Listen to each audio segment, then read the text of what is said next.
What's up, everybody? This is Presto. CorporalNosaj. And you are listening to episode 88 of the Nintendads podcast. How you doing, Corporal? 88, man. Jeez, it's been a long time. In 2024. Oh, look, we're live. My gosh. Check us out. You do, if you're listening to the podcast, wherever you listen to podcasts, if you're watching on Facebook, I would highly encourage you to follow us on Twitch. We are actively trying to grow our Twitch following. Follow us on TikTok too. I would go live there if we could go live there, right? Oh, yeah. Yeah. But the real question is, would you go to the store and buy a new game for $70 willingly? That is the question we are out to answer on on tonight's episode. We've been hinting at this episode for a long time. Far too long. It's been in our notes and on our minds and in our hearts we've had this put together for at least 6 months. Yeah. And unfortunately it is a timeless, I guess, I don't know, maybe in a couple of years it won't be. We'll be like, remember when games were cheap? But yeah, there's been many times, specifically over like the past year, where things have come out for $70 that maybe shouldn't have been $70, or things came out for $60 and you're like, if there was ever a $70 game, this would be it. So we're gonna talk about it. But first, as always, Corporal, what are you drinking? Ooh, tonight I am drinking a Dr. Pepper cherry mixed with a chocolate pretzel whiskey. That is a lot of flavors. It is. That's a lot of flavors. Okay, that sounds tasty. It is tasty. I'm not drinking one right at this second. But I might grab one at some point during this episode. Who is it? Jessica Ripley has liked the stream. Welcome in. Welcome in. Your name is now also permanently on the internet forever because this will be a podcast episode after we stream it. I'm not drinking one right now, but I've been drinking these super delicious sour beers from Bonesaw Brewing. Okay. They're big. They come in big cans. They're sour. I got them as a gift over the holidays, and it was delicious. We haven't done an episode since the new year, right? No. I don't think we have. Happy New Year. Happy New Year. Happy New Year. Yeah, it's been a hot minute since we've actually done an episode. Well, it's to be expected around the holidays. Yeah. I mean, yeah. What are you playing? What are you playing these days? Ooh. That's a good question. Actually, just before this episode, I was downstairs with Lady Sage and with My Name is Jeff, and we were doing another new playthrough of Skyrim. Oh, man. This character's name is Strawberry. If you remember from last time, the other character's name was Blueberry. And the Blueberry playthrough, we were going to start the game and walk the complete outer perimeter of the map and slowly just keep walking our way around the perimeter until we met the center. Whatever tasks we picked up and whatever missions we collected, we did what we could while we walked the perimeter. Now we're playing a new playthrough, and Strawberry's mission is kill everyone. Is to get as fast as we can to the new DLC content that we haven't played. Oh. I have never played a moment of Skyrim. Never. That's a shame. I just haven't. I don't know. I will at some point. I have been playing, if you've been tuning into the streams. I've also been playing Minecraft a lot. Oh yeah? Yeah, there's something I haven't heard in a while. Yeah. That's music to my ears. It's like ASMR for alcoholics. We returned to World. We finally have gone back to Monster Hunter World. And I've been enjoying it. But in playing World, for whatever reason, I was like, oh, I want to try this in Rise. I was Sword and Shield. I learned Sword and Shield in World. And then I thought, I'm going to try this out in Rise because Rise has a lot of new moves and new mechanics and stuff. And I just got so wrapped up in how fun Rise is that I decided it was finally time for me to learn the most difficult weapon, the most complex weapon of them all, the Charge Blade. And I watched videos and I went into the training area and I learned Charge Blade, and it is so fun. And now I'm just playing Rise all over again. I even changed the stream this week. I was like, we're returning to Rise because I learned the Charge Blade, and it's way too fun in Rise to not play. I've also been playing a little Halo Infinite Firefight with Nick Yet here and there. Yes, I've with been playing you a lot of occasionally. Firefight, actually. Yeah. Yeah? Have you been playing with Nick Yeti, or are you just on when he's not on? No, I've at least played one session with him. In fact, he texted me just a little bit ago, are we playing games tonight? And I said, yeah, sure. And he was like, good, because I'm at the gym and I'm getting ready to get pumped. So every time I talk to him about playing games, like on the weekend, he calls me or I call him, and I'm like, hey, are we playing? And he's like, I'm at the gym. That's his only two planes of existence are the gym and in Halo. I mean, he also has dad life, right? Because he does, but every time I talk to him, he's either getting on to the games or he's at the gym. So you must speak to him primarily later in the day. At the same, yeah, probably the I same talk time. to him most of the time earlier in the day, like afternoon time, and he's either taking care of little one or he's doing housing construction. So yeah, that's the Nintendads life, though, you know. Yeah. Okay, so the reason we are all here today is to discuss and pass judgment upon the blasphemy or the necessary, evil that is a $70 price tag on games coming out today. But before we get into a heated discussion, which I don't know how much we agree or disagree, because we've always just talked about it being an episode and something we need to discuss, but we never made our views clear. So this will be interesting. But I think we have to start with a reminder, a backstory on where this whole $70 game thing came from. And I'm sure there's more elements to it, but Sony started it, and it's all their fault. Okay. Sony, PlayStation 5, and I'm joking, it's not all their fault. They're just the ones who had a semi-plausible reason. And if Nick Yeti were here, I'm sure he would go more into detail about this because he was the one that explained it to me first. So Sony started $70 games because, not started them, but made them in the mainstream. It's because when PlayStation 5 came out, the architecture of how their PlayStation 5 software, hardware, interface, science stuff works is like very complex and very deep, and it allows for huge games with like no loading. You have the extra peripheral stuff with the PlayStation 5 controller with like the pressure and the haptic feedback of the triggers. So Sony said, because we have all this depth and all this extra stuff, it's going to take way more time for people to develop and fully utilize what we're putting out there with the PlayStation 5. So it's going to cost more to develop it. That's going to translate to a $70 price tag. And I think for the most part, that's not true, because even Nick Yeti, who loves his PlayStation 5, has said like only a handful of times, oh, this game is a proper PlayStation 5 game that utilizes the PlayStation 5 in the way that warrants a $70 price tag on a game. And I think the one specifically that I remember him mentioning was Returnal. So, yeah.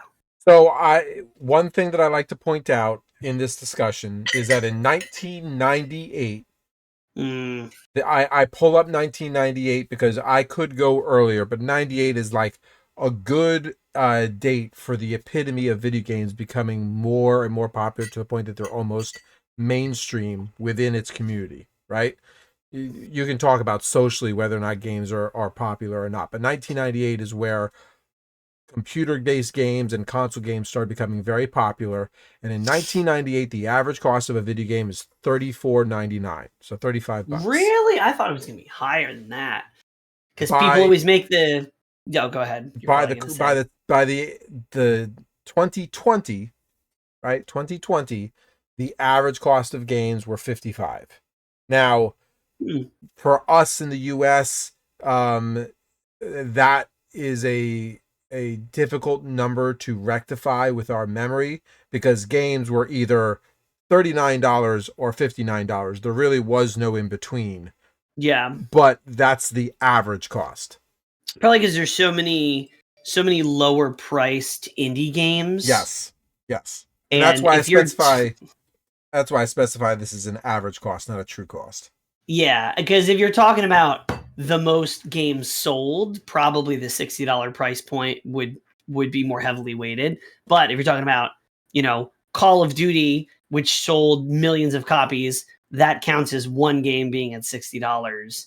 And, Streets of Rage 4 is over there at $20. So you find that, they both count.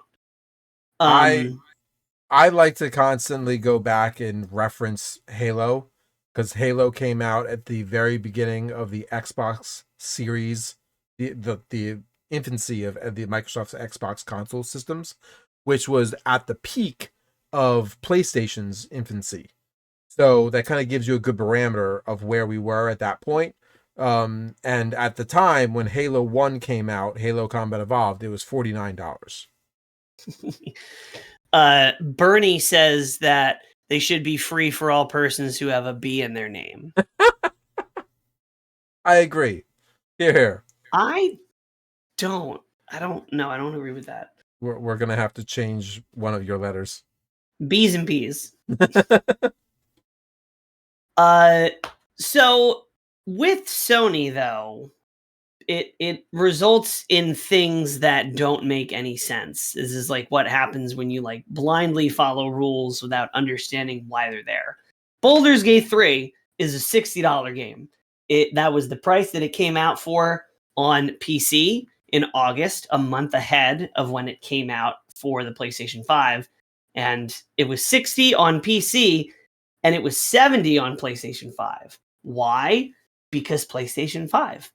And that doesn't make sense. I understand their original reasoning. If you're making a game like Returnal, made for PlayStation 5 to utilize all the things that are only able to be utilized on PlayStation 5. Baldur's Gate 3 was developed on PC. It came out on PC first. It was then brought to PlayStation 5, where it was worked on in tandem with PlayStation 5 version, but it's the same game. For all intents and purposes, with the early access, you can consider Baldur's Gate 3 a PC game primarily, and then it got ported to console. So there's no reason why Baldur's Gate 3 should be $70 on PlayStation 5. It's interesting that this is where you start the conversation, because I wouldn't have started here.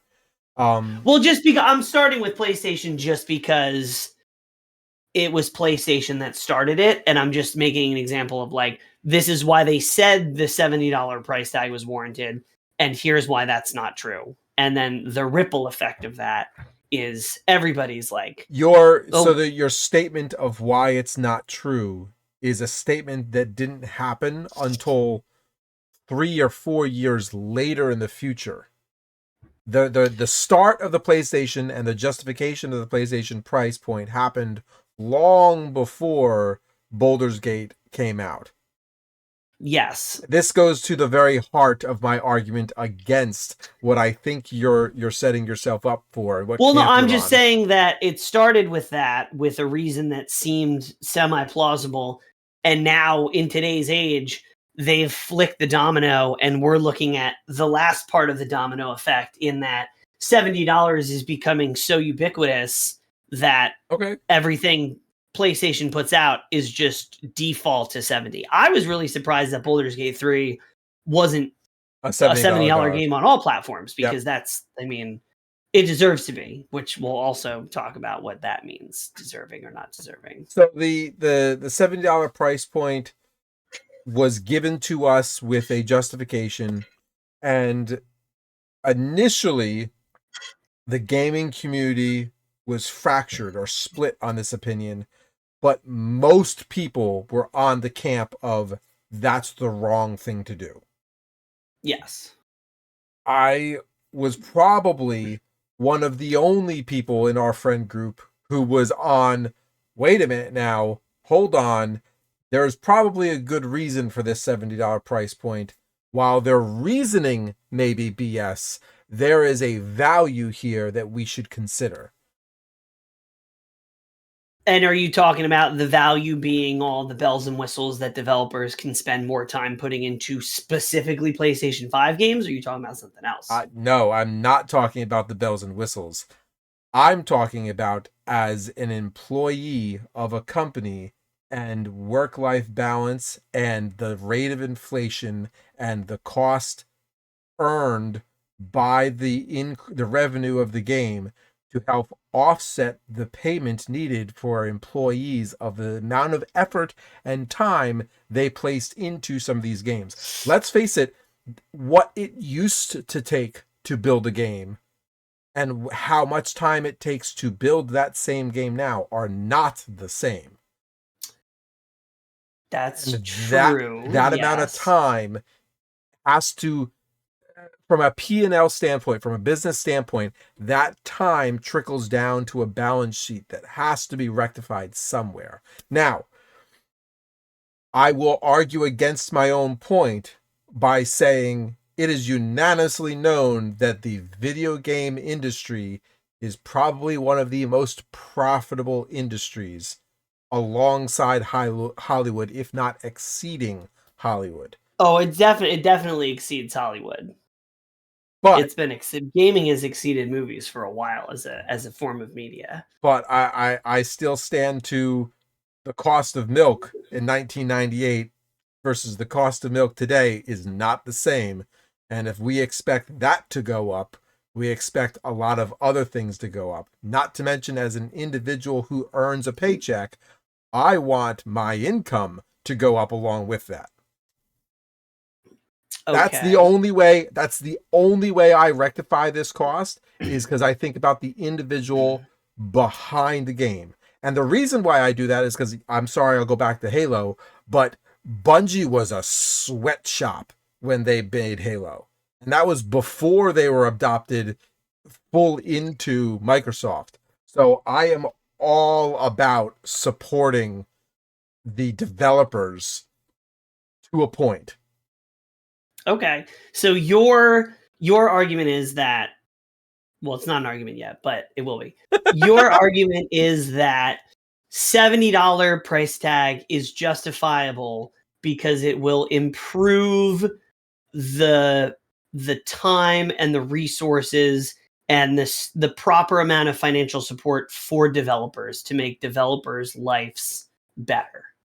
Along with, hopefully, better technology, better graphics, better Papa John's. Yes. The full Papa John effect, without the political statements afterwards. I agree with you. Oh, there's a change. Comma. Christopher Clayton, welcome in. In theory, I would be okay with the price point if they could release a product as close to as perfect they can get without public feedback, but they don't. Almost everything needs mass patches reported repeatedly the first 3 months. You're two steps ahead of me, Chris. This is exactly where I know my argument falls apart.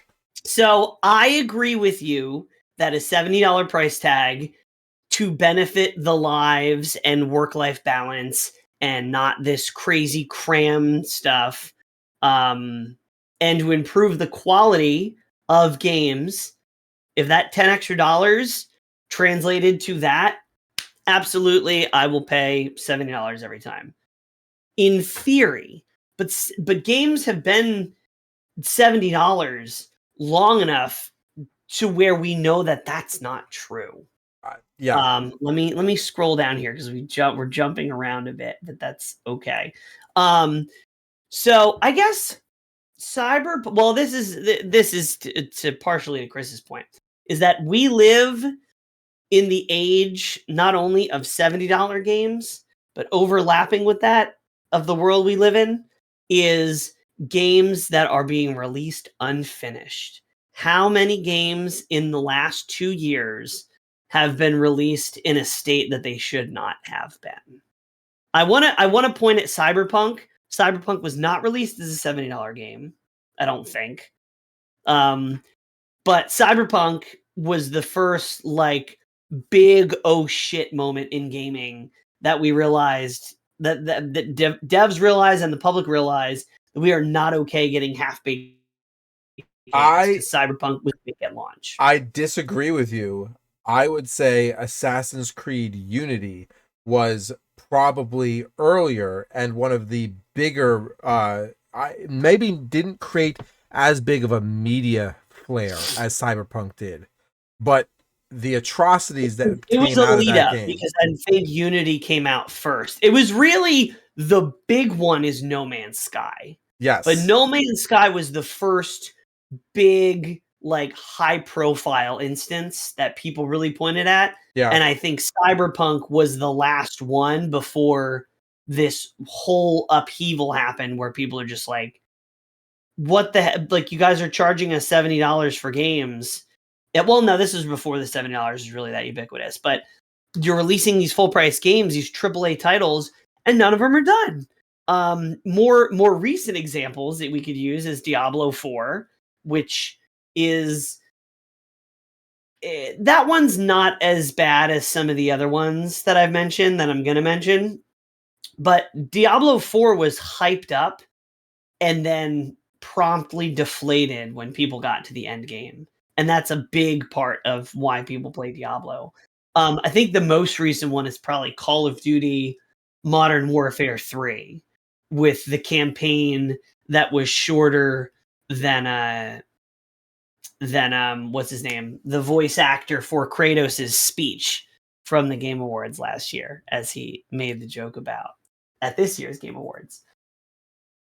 But yeah, these games being sold at $70 more recently are like trash at launch or non-functional at launch. So this is where I know that my argument falls apart because we have generations had dealt with games who had bugs in them, and you can make the argument that older games were not as complex, and while they still had bugs, their bugs weren't as serious to the game because the game itself wasn't as complex. And therefore, the more complex the game is, the more complex the bugs are, and the problems become exponentially over time. And because of that, development should take longer to resolve these problems. The issue is that publishers are trying to put pressure on developers to push the games out in the same, if not faster or slightly longer timelines in order to capture revenue quicker. And yes, I agree with that. Publishers are the pressure that results in these games being unfinished in a lot of cases. Correct. And I think some of the issue comes down to what we call what will the market bear. The publishers are trying to determine how fast they can gain revenue and at what rate they can gain revenue. And if the market will bear it, meaning the idiots who will keep buying it, if the market will bear it, then they are going to continue to do what is going to be financially beneficial to them, whether or not it is the best choice for the consumer. And I don't understand how the market still bears it. Because that whole, oh, well, games are more complex and there's publisher pressure and all that stuff, like, it can be done. Knock, knock, who's there? It's From Software. Who's with them? Elden Ring, a game that was basically bug-free at launch. Was it delayed? It had several developing delays. but on purpose. Like, they knew they needed it. They pushed out development. They gave them a long window of time. I think they had like maybe 1 or 2 delays. I can't remember the exact amount, but there were delays in development. But Elden Ring coming out. yeah. Beautiful whole ass game. Awesome. Baldur's Gate 3. Obviously, Baldur's Gate 3 does get patches and things get smoothed over. I think that's a little bit of an anomaly just because of the nature of how Baldur's Gate 3 works, and I don't understand it. Yeah, Elden Ring game development started in 2017. Okay. So, but again, the problem is these $70 price tags is not resulting in I'd also have to say, consider the amount of gameplay in today's game versus the cost versus the same games in 1998. I mean, that's true. That's true. But it's Call of Duty, Modern Warfare 3, single player campaign. Like, there's a lot of games in 1998 that took longer to beat than that. And I would much rather have a delayed game than a broken game. 100%. Yes. So to follow our skeleton here for our show notes, just to kind of bring us back on track, the industry was shocked with Sony's announcement, and it created a clear communication amongst the other big game developers about what to do with this, because this was clearly something that had been coming and had been talked about from the other publishers and the other developers for a while now. There have been rumors about this $70 price increase for some time. I mean, we talk about at what point was the game's $59.99. It had been sitting there for a little while. It's a matter of time that there was going to be an increase. Price of milk went up, cost of living went up, games were going to go up. It was a matter of when. So Sony was just the first one to step their foot on the mat, but this was gonna happen. But how everyone else responded to it kind of shifted what the landscape would be. Well, here's a question that kind of plays into this that I just thought of that's not in the notes. So, I don't know, probably let's say 5 or 6 years ago, the majority, and maybe I need to go farther back, the majority of video games, if you went to go buy a video game, what did you do?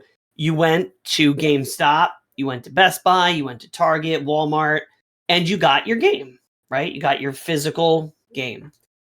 But now, most of the time, what do? You turn on your PlayStation, you turn on your Nintendo, your Xbox, Steam. You go and in PlayStation and Nintendo's case, you buy it directly from them. So that's no retailer. And you're buying a digital copy. That's no packaging. That's no shipping. Done and done. So yes, the cost of games increase like with everything else, like inflation and everything. But the amount of money that they are making more because of the nature of how people buy games easily offsets, I think, the ability or the need to raise prices by $10 a game. It's true that they are releasing more units digitally than physically. A good portion of those units going to box stores that still also needed to make a profit could be argued where some of this cost was going. But because there's more units being released digitally, that argument then becomes null and void. So then the argument comes into why does the packaging and the marketing change, but the cost still remains the same or goes up? I still argue that goes back to the work-life balance income for the employees. And I would agree with you in theory. In theory. I go back to what the market would bear. Some bean counter somewhere up the line realized that they were still going to make more, giving their employees maybe a 10% raise and increasing it to $10, on the other end because they were saving money on the packaging and the shipping because they were doing things digitally. Then why are we seeing record layoffs this year in the video game industry? There's a lot that goes on into you this. Can buy a damn parachute with the money you get from charging people $70 for games. Like if games are, I would think, generally more profitable this year than in recent years, because there's just been bangers coming out left and right, and they're more popular, and more of them are $70.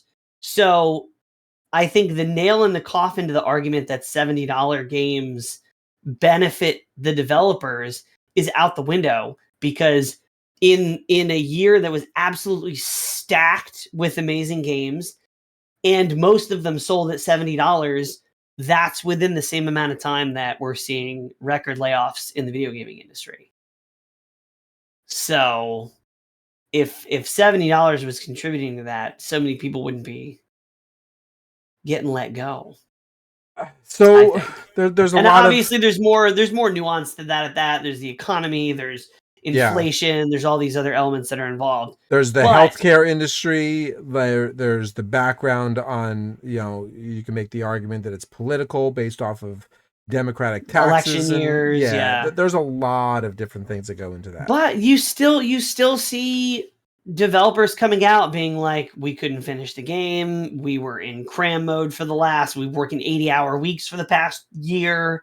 Like, I don't, in theory, I would love for it to be true, but in practice, I don't think it is. Same with taxes.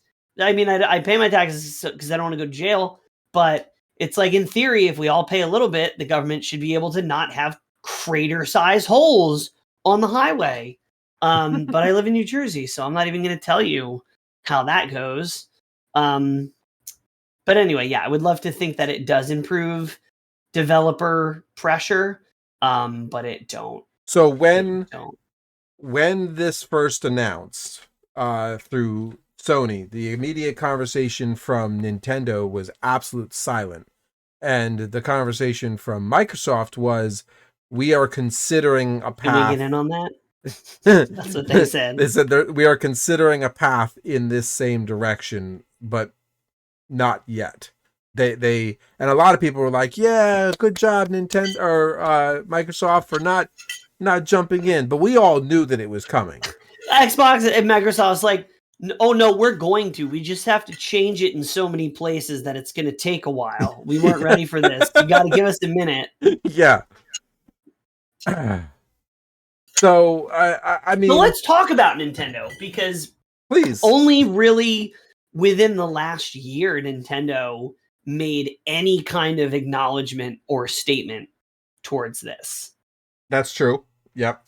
And Nintendo was the last major console publisher developer to make a official statement about this $70 price change. And I, for a long time, almost thought they weren't going to bring this up. I didn't think they were going to either. I didn't think they were going to do it within the Switch's life cycle. Yep. I thought the conversation was going to come on the next iteration of the console, which we'll talk about because that is a rumor. Yeah. So Nintendo said that Zelda Tears of the Kingdom, that long-awaited game, was going to be their first $70 game, and people freaked out because they said, "Oh shit, Nintendo games never go on sale as it is. You can never get them discounted, or rarely." Yeah. And now they're all going to be $70. To which Nintendo quickly came out and said, "No, the base price of our games is not going to $70. Our games will be priced on a case-by-case basis." And we talked about that when they said that. And I think I made a joke on like, oh yes, they're gonna say that the prices are gonna be on a case-by-case basis. And that case is, if it's a first-party Nintendo game, it's gonna be $70 all the time, every time.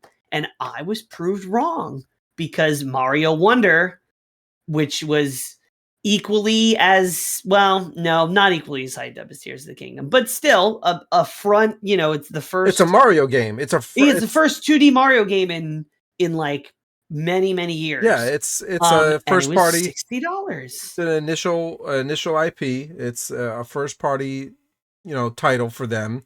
It's their mascot of the entire industry for or the entire company is that Mario. So you would have thought that they would have warranted that higher price, and I was surprised that Mario wasn't given a higher price.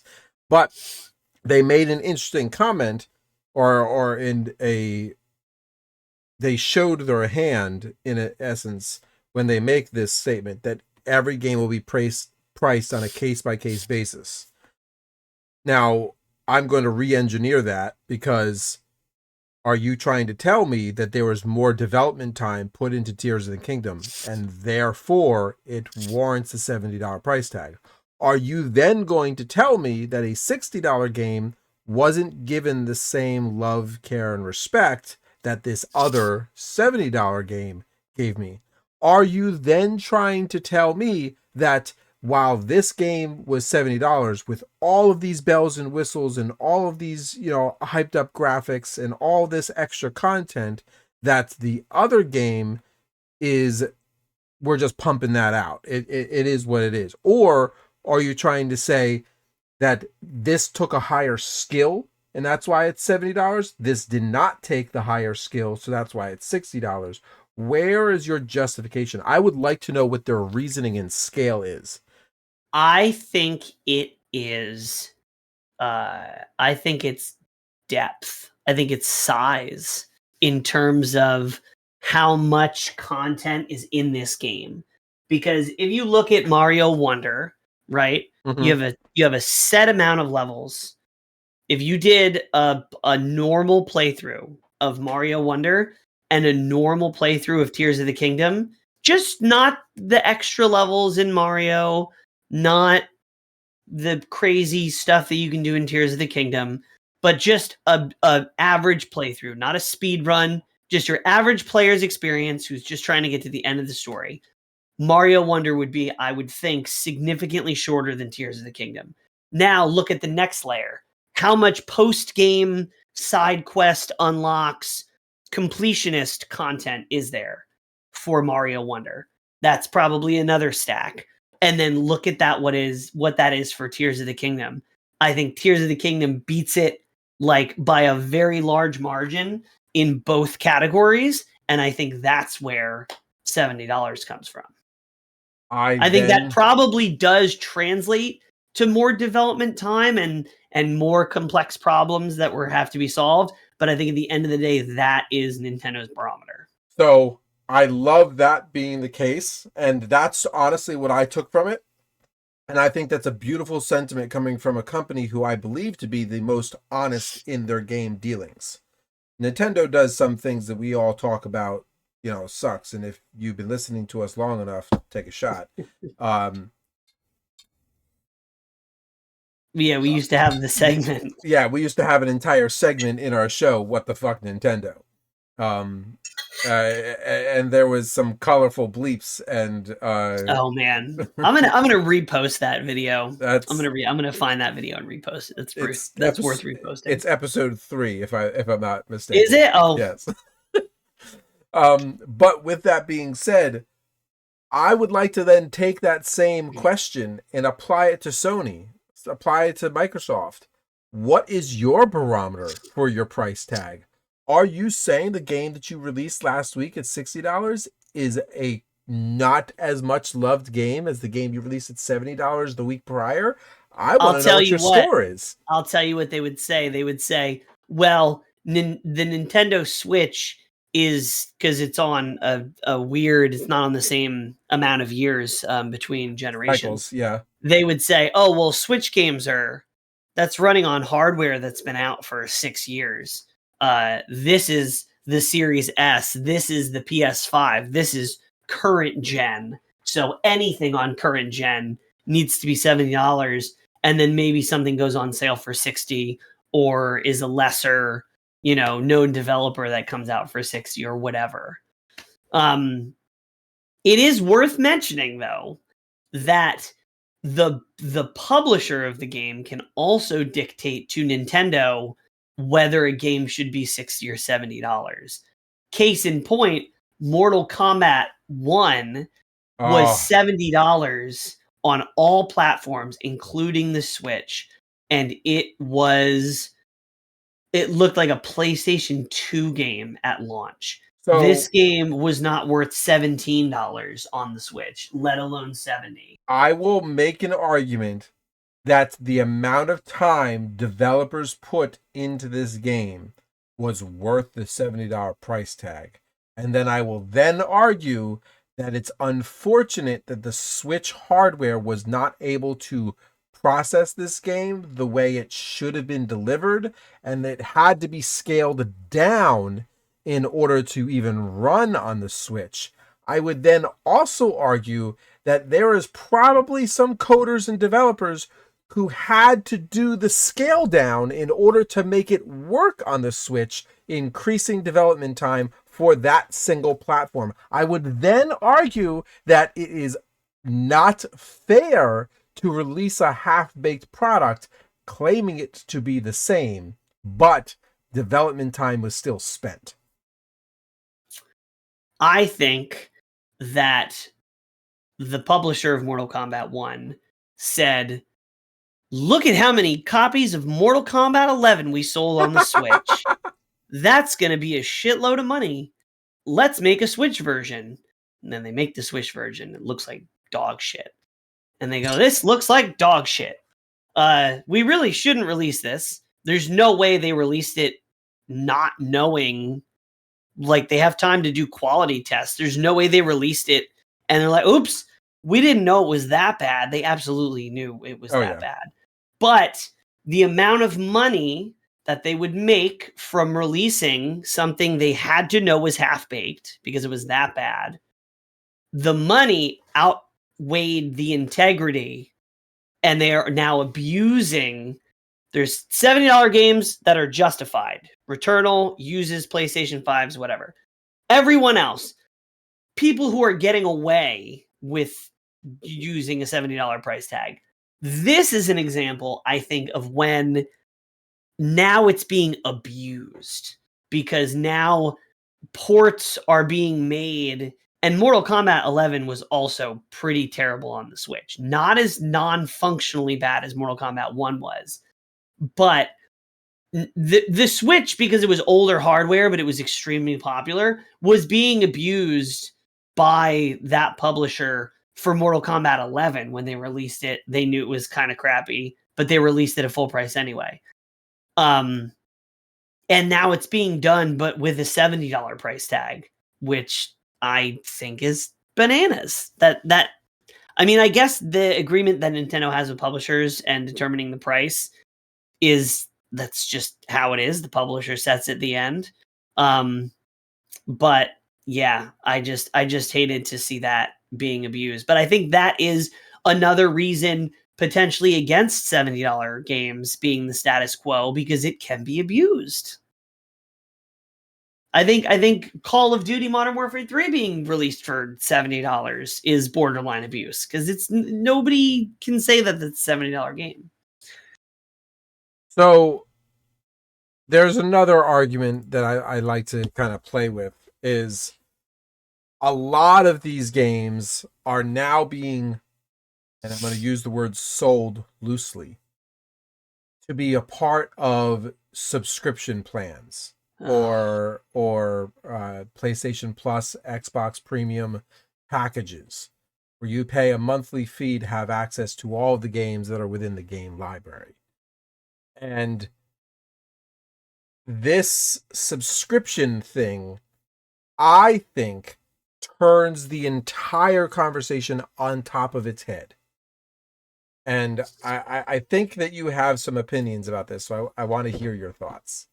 So, I mean, in general, I think game subscriptions can be good. Like, I think I've gotten Xbox Game Pass for PC. multiple times for different games. Like, I wasn't sure if I was going to like Forza Motorsport, so I got a month of Game Pass. I played Forza Motorsport for a month. I loved it, but not enough to buy it. So I got to try it for a seventh of the price that I would have paid for it. And I think that's super fair. I think the selection in Xbox Game Pass is really good. I can't speak to what Sony's is because they don't have a PlayStation. But are you? I think you're alluding to the reason that $70 games on Game Pass could potentially use that as an excuse to why they have to charge $70 because they're losing sales to their game being on a streaming service or a Game Pass service. My argument has a duality to it. The first side of this coin is they are losing the developers. Evening, TS Villa. Welcome in, Tom. Villa, what's up? They are losing sales because of these subscription services. But they are deciding to put their game on said subscription service. Sure. Or and I'm assuming they do make some amount of money from their games being on a subscription service. I assume that they make the same amount, not exactly monetarily, but the same concept amount of money as a artist would make on something like Spotify, right? So there is an exchange there. I don't know if it's how many hours a game is played or how many downloads a game has, but there's some sort of monetary exchange that happens because of that subscription service. And places like PlayStation and Xbox who have these subscription services, they are obviously making their profit. But one thing that I will say, the other side of that is they aren't making the same amount. Right? They're not making a direct to the developer or direct to the publisher sale. They're making a cut of the sale through PlayStation or Microsoft. There's a loss there, right? And it's not a 1-for-1 versus physical or digital direct, right? We've got the EA dashboard. You could buy games directly through the EA dashboard. It's not the same if I were able to play it for free on the Xbox Game Pass, right?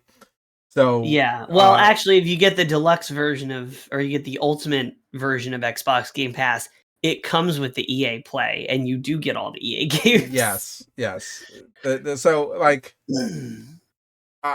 I would argue that in itself is a conversation. Whether or not the subscription services are one of the reasons for the price increase being justified to some of the developers because they are losing in sales and their market grab or their revenue intake is smaller.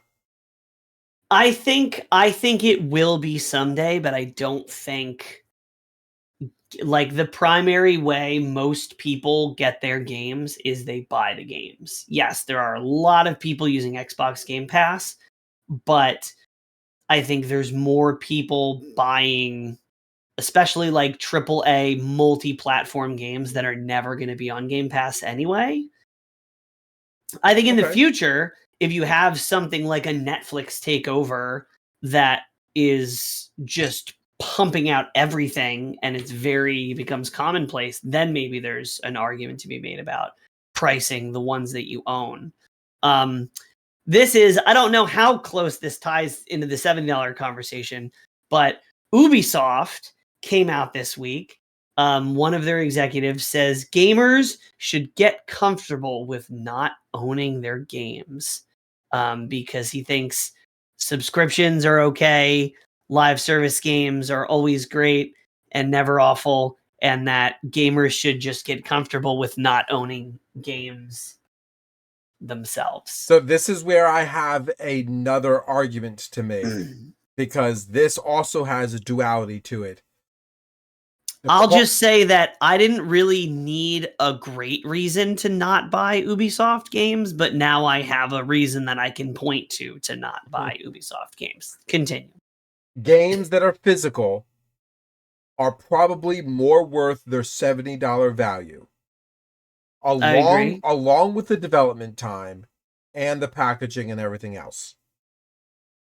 Games that are digital may not be worth the same $70 value, but they tout the development time and therefore they keep it.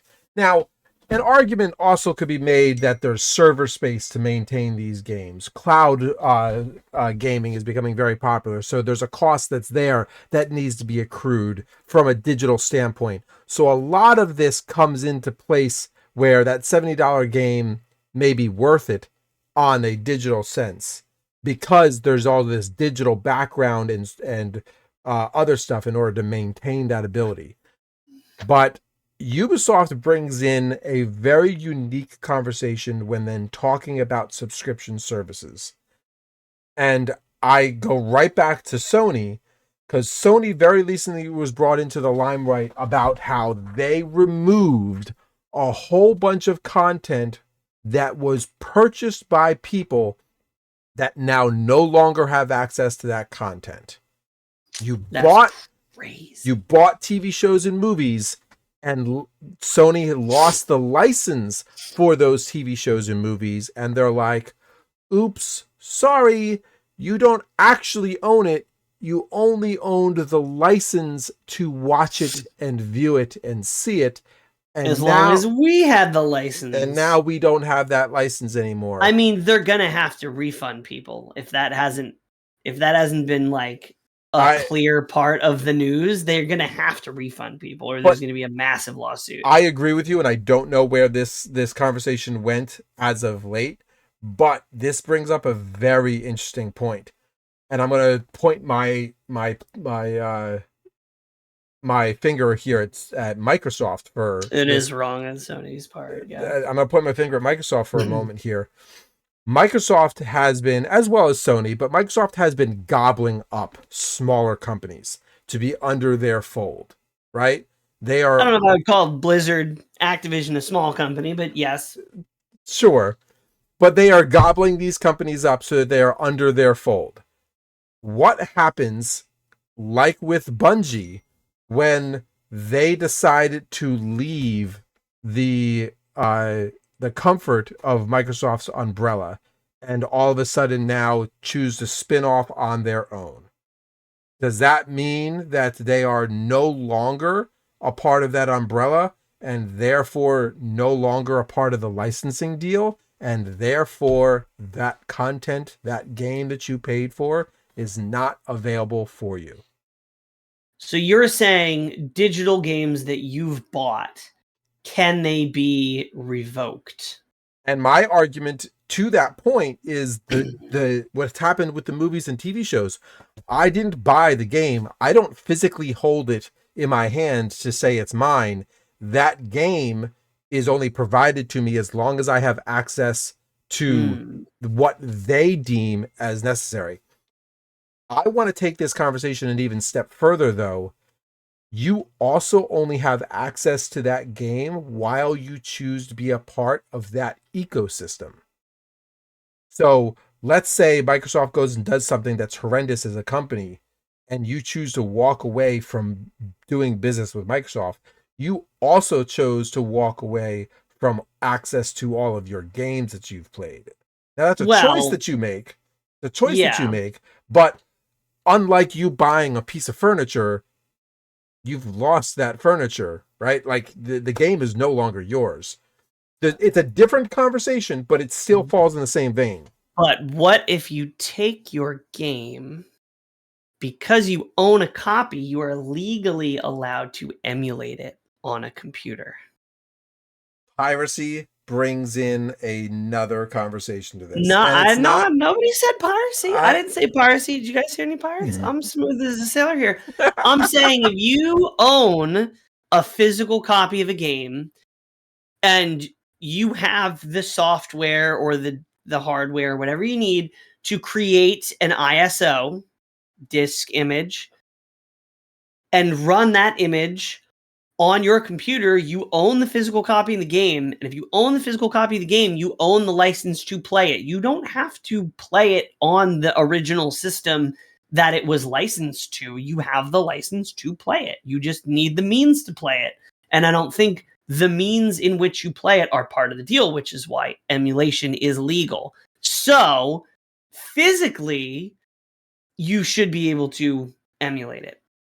Digitally, I don't know if you have a leg to stand on.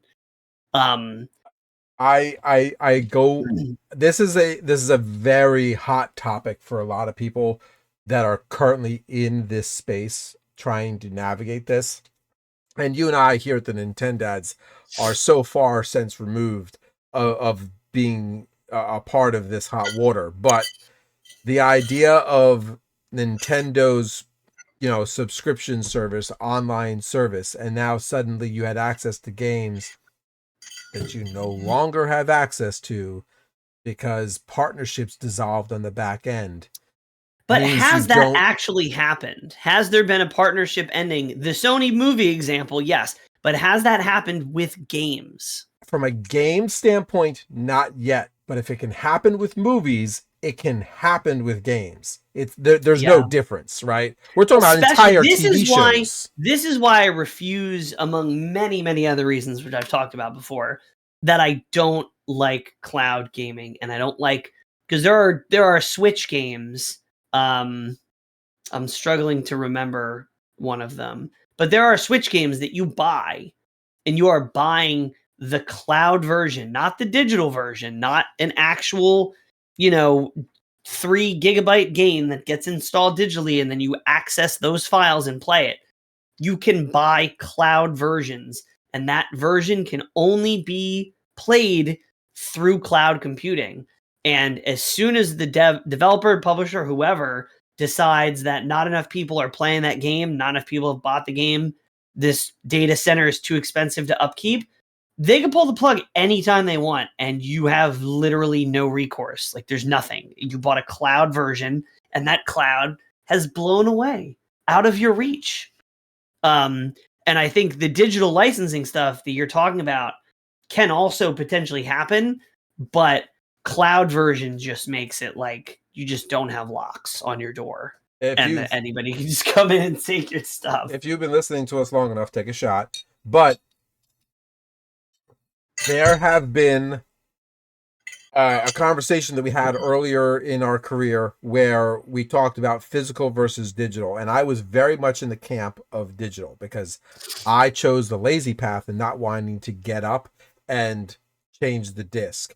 You know what takes longer than having to get up and change the disc? Go ahead. Downloading the game. Having to wait 17 and a half lifetimes on your swamp ass Florida internet every time we play something. Oh, we're gonna play Halo? Cool. Let's have you install it for 12 years. Yeah. Like, you need to pre-install for games that are going to come out next year just to be able to play when the game comes out. But yeah, go digital. I like digital, but I like to be able to sell games when I'm done with them. Yes. Or let people borrow games. Son of a bitch. I just realized Wernicke still had my copy of Metroid Dread.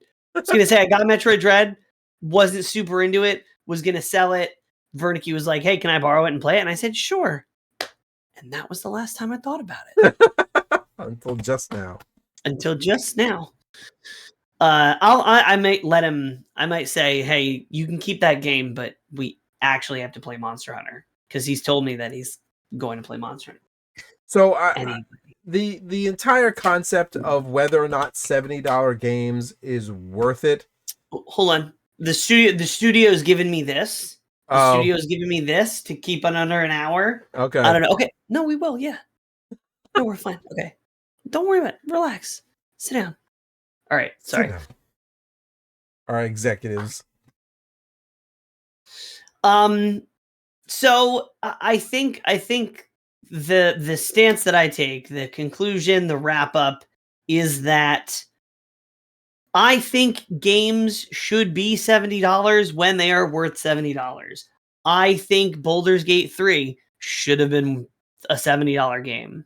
Not based on the platform, not based on Sony's marketing propaganda, certainly not based on the developers having a better life after they've been laid off in the thousands. But because it's worth it. I think in a lot of cases the quality of games improves, it jumps forward. Elden Ring and Baldur's Gate 3 are prime examples of that. And I think they being amazing and successful, I think that warrants a $70 price tag. The quality, Tears of the Kingdom was not my cup of tea, and I'm not sure how super amazing it was in its totality of being worth $70. But if $70 game is better, I'll pay more for it. Like, that's it. There were plenty. Oh, here's a secondary point that I wrote down that I'm glad I did because I forgot. A lot of my favorite titles on the Switch are games that are not 70, games that are not 60, but games that are 40 and 20. Hades, Risk of Rain 2, and Streets of Rage 4 are all, in my opinion, top tier games. My most played, and I think some of the best games on the Switch. All of those, I think the most expensive one was $40. Like, if Hades sells for half the cost of a $70 game, you need twice as good as Hades, and I don't think one $70 game that I've ever played has been twice as good as Hades. I will say that some of the indie developers really know how to bring the punch and make it worthwhile. Yeah. Side quest. What game or games that you really feel strongly about, what games do you think are worth $70? And you can't name Baldur's Gate and Elden Ring because I use those as my example. I don't think I've had any game that I truly believe is worth $70. Really? I think that I'm an advocate for the employee making their money and getting a living wage and work-life balance being a good thing. But I don't know if I have played a game that I truly believe was worth it $70. And remember, I played Breath of the Wild and then played Tears of the Kingdom. Tears of the Kingdom being $70. While it brought a lot to the game, to the franchise, I don't know if it was worth $70 or not. I would argue that Baldur's Gate probably is the only game that probably came close to it. If not, is it? Yes. Whether you like it, love it, or are lukewarm about it, it's undeniably like depth and quality. Mm-hmm. I think that hits a $70 mark. I think I would happily pay $70 for Monster Hunter Rise, but I think that's more of a personal. Well, so here's the thing: Monster Hunter Rise, when it came out, was 100% not a $70 game. It was barely a $60 game. By the time they had done one or two big content updates, and to me added the content that should have been in at launch, then it was definitely a $60 game. After all of the updates, all of the event quests, I think it was a $70 game. It's hard to say because then we had Sunbreak come out, and Sunbreak was a massive expansion. Sunbreak, I'm pretty sure, was $40 at launch. But Sunbreak had more content in it than Rise did. Even after all the updates, Sunbreak had more hunts and more content than Rise did. So maybe Sunbreak should have been the $70 game and Rise should have been the $40 game. I'm not sure. But I mean, that's a game that I love so much that I would pay more money for it. And I have in DLC skins and stuff. Before we end the episode, I'm just gonna run through chat real quick. Bates Motel says hi. Fate Maker jumped in and said hi. Been ignoring them all this time. I was keeping an eye on chat, but we also had GZDR. I probably going to butcher it, so I'll just leave it at that.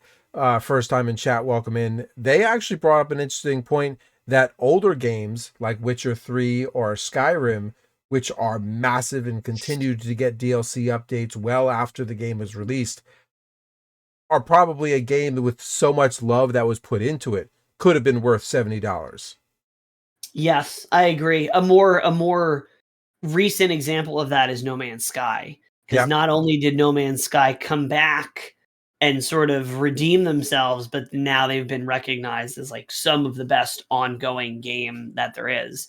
And I think most people who own No Man's Sky probably got it 50% off on Steam, or that game that's the only major game that I see on sale for like 50-60% off consistently, like basically through its entire life cycle. GZDR also brings up that GTA 6 coming out is going to set a new standard for how games are priced and how massive they are. Oh no. And also talked about how Starfield early access was $99. Well, that I kind of understand, because it's like, oh, you're getting the pre-order super deluxe early access version, which I also don't really agree with. But yeah, I mean, it was you're paying for access early. And So. Fate Maker brings up Light No Fire is going to be nuts. Yes, I'm so excited about that. I will gladly pay $70 for that game. I think it's going to be more than that. What? Fate Maker, Light No Fire? Fate Maker says $100 in the US would be $130. Oh, he's just saying $100 in US is $130 here. Oh yeah. Here, yeah. Yeah, no, Light No Fire better not. I'm worried about GTA 6 thinking that they're hot shit and gonna be like $90 game. Yeah, they're talking about $99 or $100. I don't know. If you look at GTA 5 and where it still stands today and how much they've put into it and how much DLC and online multiplayer content they've added and how massive of a space that game is, I honestly, with the direction and things are going, I can see that development cost may be needed to be higher than a standard price. Sell me DLC. If you have a good quality game and you release good quality DLC, that's when I'll say I've played 200 hours of this game and I want new stuff. I'll pay for extra. Don't front load me and then I'm going to rely on your promise. Don't make no promises, and developers and publishers in the video game industry. You can keep that shit in your pocket. I don't want any promises. I want a good game, and I'll pay extra for DLC if I'm the a game's good. huge fan of GTA 5 and GTA 4. If GTA 6 fulfills on all of its promises, doesn't come out bugged as shit when it releases, I might say it may be worth that $80-$90 price tag. Well, I'm not going to have to worry about it because they already have made it clear that it's not launching on PC, so I don't care at all. I mean, yeah. Also, a minor point: $70 games should not have microtransactions be a core component of their game. Especially a game that's going to release full price. Yes, if it's $70 and then you're selling cosmetics and then you're selling a battle pass, Diablo 4, even if your game is smooth as butter and you fulfill all your promises, Diablo 4, even if it's great, a $70 game should not have microtransactions or annual DLC as a core component of their game. You can have some cosmetics here and there, but like, you should not have any form of a battle pass if you charge $70 for your game. You shouldn't. That shouldn't be a thing. Christopher over on Facebook had made the comment about movie tickets don't go up just because the budget of the movie is bigger. Yes. And I agree with that. And I wouldn't pay full price for a movie ticket that has been a half-done movie either. You make a great point. I almost would argue that the size of the movie isn't what dictates the cost of seeing it in theaters, though. It's the theater that dictates that cost. Yeah. So with that being the thought, right? Follow me here. The developer takes so much longer and puts so much work at developing the game. It shouldn't be the distributors. The game shouldn't go up because of that. It should be the distributor who chooses that the game goes up. But in this industry, that's half backwards, right? Yeah. Yeah. So PlayStation is the theater, and they should dictate the price of. It's different because it's like a software platform. Yeah. Like it's more, I think, more than movies, even though it's easy to make that correlation because movies are more akin to games than like a supermarket. But like Walmart or your local grocery store, the grocery store doesn't just set the price to whatever they want. The brands do. The brands price their own product based on retail, prices and their markup and their ingredients and their, scarcity. No, I think the movie ticket is a good point because you think about it like that. But when you break it down, video games are more of a commodity, whereas a movie theater ticket, you're getting a ticket, it's access to an experience. And even though games are very similar because they're a form of media, at the end of the day, they're just still products. Unless they're digital, in which case they're more like an experience. Shower thoughts. All right. Well, thanks for hanging out with us, folks. We appreciate you. We are trying this smaller time frame content. So let us know what you think. If you want more, let us know. Or less. Yeah. Let us know. What are you playing Sunday on the stream? That's a good question. I really don't know. I'm torn. Monster. Did you get that info for Street Fighter 6? Let's see. Oh, Ed. Right? Is that what he's referring to? It was Bates Motel. Games for Street Fighter 6, in-game user code, and then said, my name is Bates Motel 6 on the system. And did you get that info for Street Fighter 6? I'm not sure what Bates is referring to. I think she had tried to add me as a friend on Street Fighter 6 through the Capcom, the CFN, Capcom. Bates, I will log in and add you. I haven't played Street Fighter in a minute. I've been down the Monster Hunter rabbit hole. It's the same name as it shows up on Twitch. Okay, cool. Yeah, we'll have to play. I don't need much to get thrown back into the world of Street Fighter. And there's a new character coming out in February, Ed, which I am very much excited for. Yeah. All right. Well, Corporal, we'll see you with a mystery game on Sunday. I will be back next Tuesday with Monster Hunter something, I'm sure. Maybe Street Fighter with Bates, but probably Monster Hunter. She says I've been playing DBD a lot. Oh, Dead by Daylight. Yes. I have seen her stream that before. All right, everybody. Take care of yourself. We'll see you. Have a good night.